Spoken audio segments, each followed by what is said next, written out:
ওম অখণ্ড সংহিতা বা অখণ্ড মণ্ডলেশ্বর শ্রী শ্রীমৎ স্বামী স্বরূপানন্দ পরমহংসদেবের উপদেশ বাণী দ্বাবিংশ খণ্ডের তৃতীয় সংস্করণ হইতে পাঠ।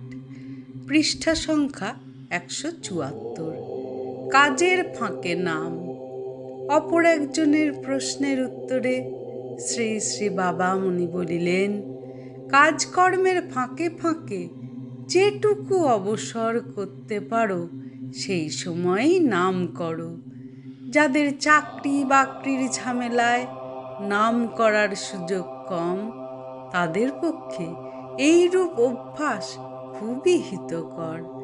নামের জন্য সংসারকে যেমন অবহেলা করতে পারো না, সংসারের জন্য তেমন নামকে অবহেলা করা চলবে না।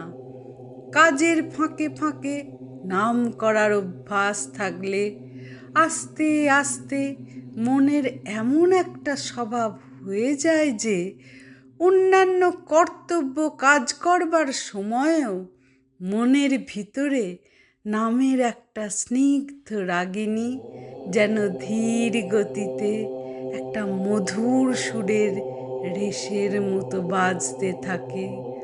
সেই সুর চলে অবিরাম ও অবিশ্রাম। সেই রাগিনী চলে নিরন্তর এবং অন্য কোনো কর্তব্যে ব্যাঘাত সৃষ্টি না করে একেবারে সাবলীলভাবে। ভগবানের নাম সেবা এবং ভগবানের দেওয়া সংসার, এই দুইটিকেই এভাবে মিলিয়ে নিয়ে সমতালে চলার কৌশল আস্তে আস্তে আপনা আপনি আয়ত্তে এসে যাবে।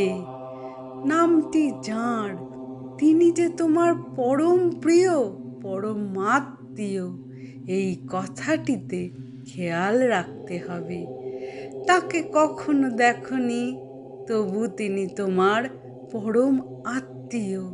তাঁর বিষয়ে জ্ঞান বা অনুমানও তোমার অতি অল্প, তবু তিনি তোমার আপনার আপন। এই কথাটি মনের উপরে প্রতিষ্ঠিত করে দিতে হবে। হরি ওম।